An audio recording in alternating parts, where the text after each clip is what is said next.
roncas como un león, como un puto salvaje.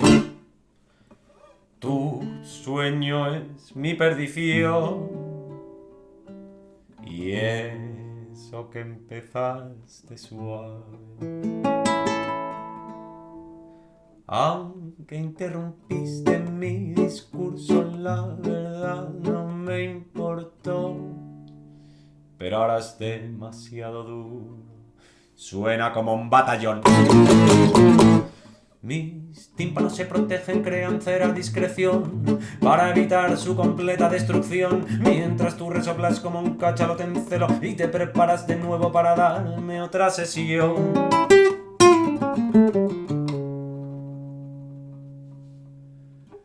Ya se acerca el día, por fin que algarabía.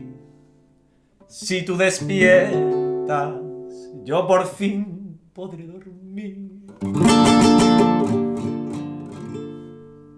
Pero la vida es así y tú sigues como un tronco. Por más que yo lo intento no consigo pegar ojo. Vas ganando volumen rugiendo como una moto, mientras mi cerumen se prepara para el terremoto. Mis tímpanos a punto de estallar y yo sin mechero para encenderme el porro. Y tú, cabrón, cada vez roncas más. Estoy a punto de volverme loco.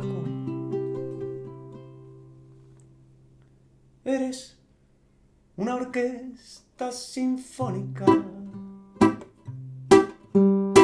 una locomotora de vapor.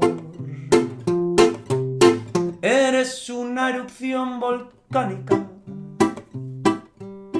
que un terremoto eres peor.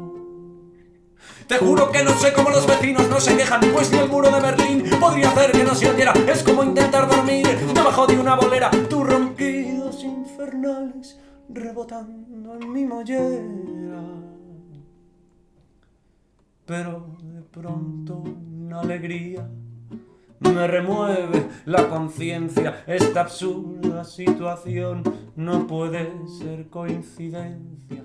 Tus ronquidos con su ruido me han dado la inspiración. Y es que llevaba 3 meses sin escribir una canción. Ronca lo que puedas, ronca con fragor, que cuando tú roncas me siento mucho mejor. Ronca lo que puedas, ronca por favor, que cuando tú roncas